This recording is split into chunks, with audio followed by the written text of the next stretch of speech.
Selamat berjumpa kembali. Kali ini kita akan belajar tentang medan listrik. Baik, mari kita mulai. Di sini ada sebuah muatan Q, ya, muatan Q dengan simbol Q besar, Q kapital. Kemudian ada muatan yang lain, muatan Q dengan huruf kecil. Kemudian jaraknya antara Q besar dan Q kecil itu adalah R, ya. Jadi Q besar ataupun Q kecil akan mengalami namanya medan listrik akibat ada gaya Coulomb atau gaya listrik. Medan listrik didefinisikan sebagai gaya Coulomb per muatan suatu partikel. Misalkan untuk medan listrik di Q kecil ini, di Q yang kecil ini, medan listrik di sini itu sama dengan gaya Coulomb-nya. Antar kedua muatan ini kan menimbulkan gaya Coulomb. Jadi gaya Coulomb dibagi dengan besar muatan si Q itu. Begitu juga nanti medan listrik yang ada di Q besar ini, ya, itu sama dengan gaya Coulomb dibagi dengan muatan oleh si Q yang kecil, ya, begitu. Jadi untuk yang pertama dulu, untuk di sini AQ, ya, untuk AQ sama dengan F per Q muatan dia sendiri. Kalau kita rumuskan, F itu kan K dikali muatan Q besar dikali muatan Q kecil per jaraknya dikuadratkan, kemudian per Q katanya, berarti dibagi Q yang kecil ini muat medan di sini, ya, maka dibagi dengan muatan dia sendiri. Jadi hasilnya adalah kalau kita Q-nya kita coret jadinya, ya, sehingga K dikali Q per R kuadrat, sehingga medan di sini, medan di titik ini sama dengan muatan dari Q yang besar dibagi dengan jarak dikuadratkan. Jadi dengan cara yang sama, ya, maka medan di Q yang besar itu sama dengan muatan dari Q yang kecil dibagi dengan jarak mereka dikuadratkan, ya. Jadi bisa, ya, medan di sini sama dengan medan di titik ini. Untuk medan di titik si Q yang besar ini sama dengan muatan dari si Q yang kecil dibagi dengan jaraknya. Begitu juga dengan medan di titik Q yang kecil ini sama dengan muatan dari Q yang besar dibagi dengan jarak mereka dikuadratkan. Begitu, ya. Bisa, ya, dibedakan, ya, bagaimana cara menentukan medan listrik suatu titik. Kemudian untuk garis hayal dari medan listrik itu sendiri seperti ini, ya. Jika dia bermuatan positif, maka medan listriknya keluar dari partikel itu. Kemudian untuk bermuatan negatif, garis hayal dari medan listrik itu adalah masuk ke partikel itu sendiri.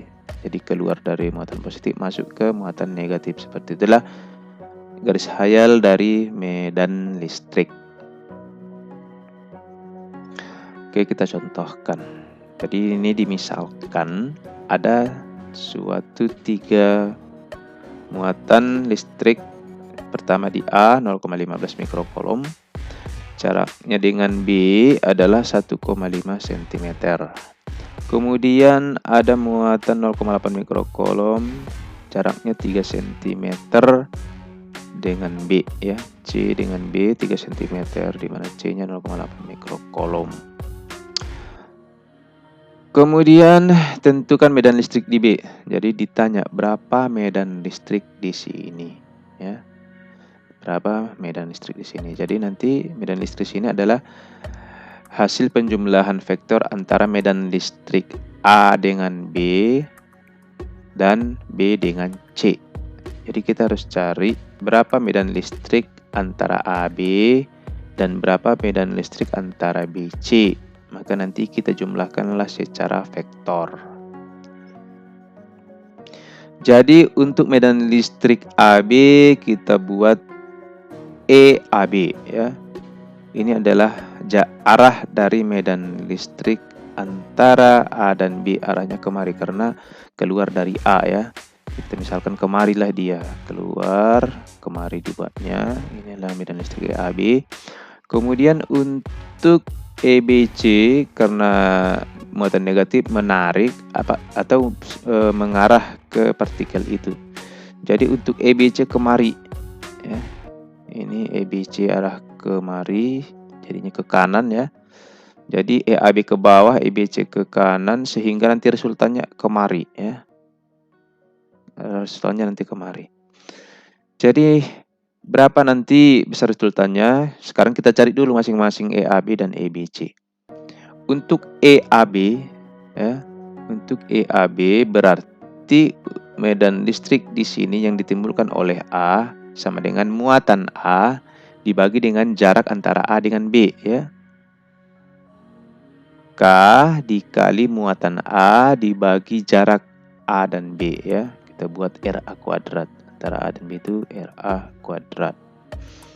Kita masukkan 9 kali 10 pangkat 9 dikali 1,5 kali 10 pangkat minus 7 per 1,5 kali 10 pangkat minus 2 ya, diubah ke meter ini ya, dikuadratkan. Kemudian yang 1,5 mikrokolom diubah ke kolom, jadinya 1,5 kali 10 pangkat minus 7 ya. 0,15 mikrokolom sama dengan 1,5 kali 10 pangkat minus 7. Begitu. Hasilnya 9 kali 10 pangkat 9 dikali 1,5 kali 10 pangkat minus 7. Ini 1,5 dikuadratkan menjadi 2,25. Ini dikuadratkan menjadi 10 pangkat minus 4. Jadinya adalah 6 kali 10 pangkat 6 Newton per Coulomb.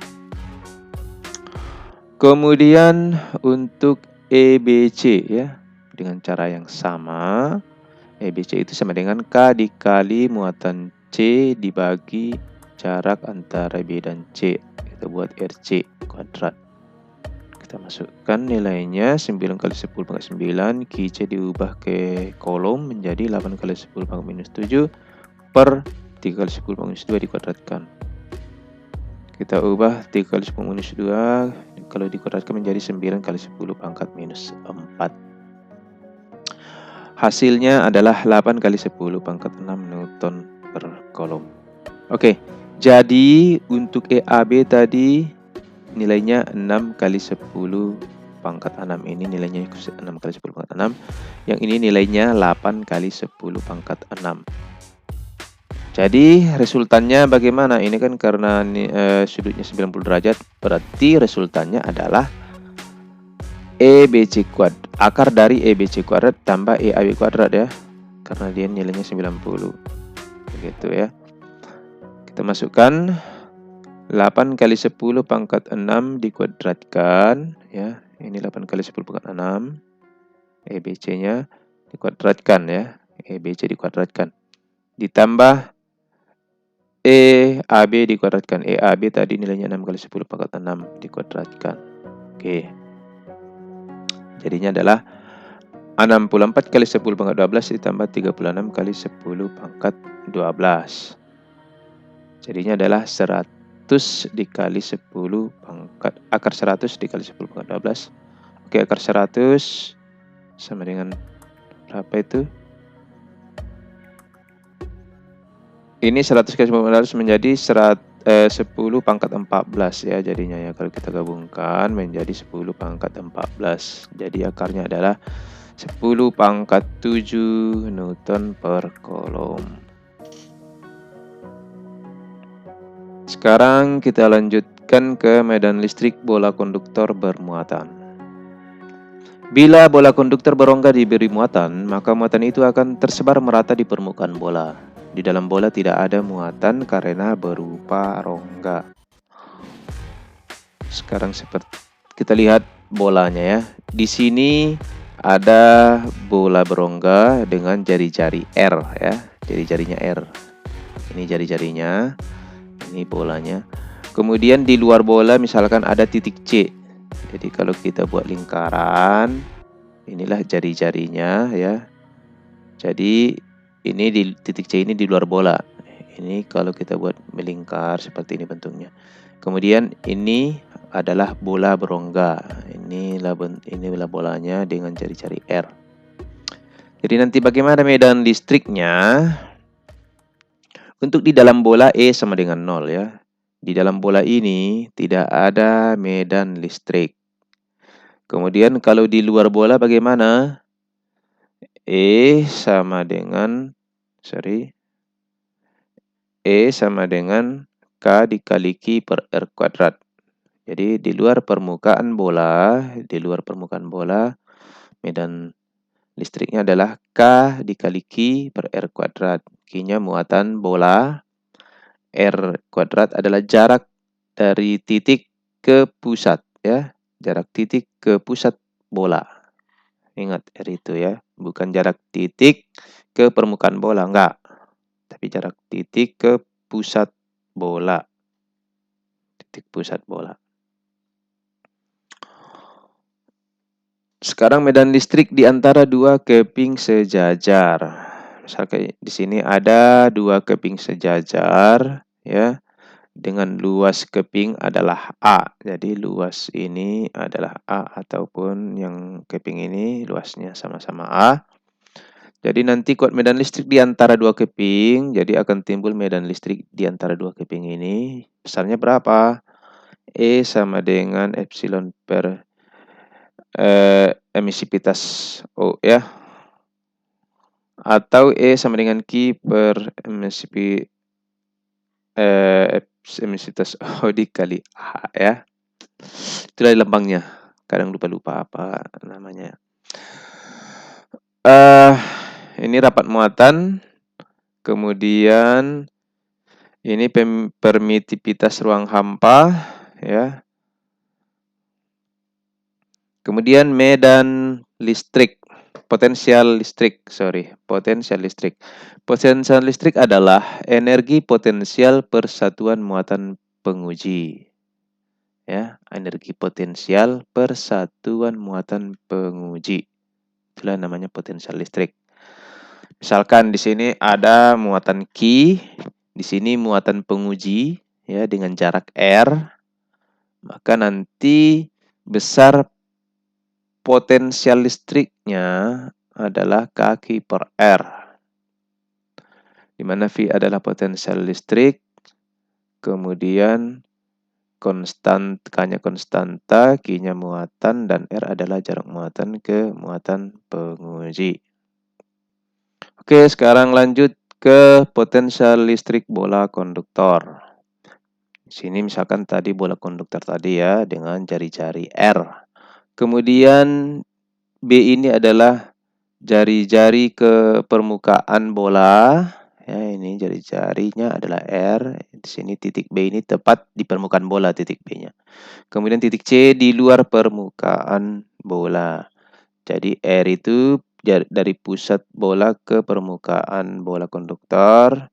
Ada titik B di situ. Kemudian C adalah di luar bola. Dari pusat ke C adalah R kecil. Jadi besar potensial di A di pusat sama dengan potensial di B. Jadi potensial di semua titik yang ada di dalam bola sampai permukaan bola itu sama. Dirumuskan K per R ya. Sama semua di sini potensialnya sampai ke permukaan. Kemudian untuk di titik C itu sama dengan K dikali Q per R, yaitu konstanta dikali muatan bola konduktor dibagi dengan jarak dari titik pusat ke titik C. Ya, seperti itu.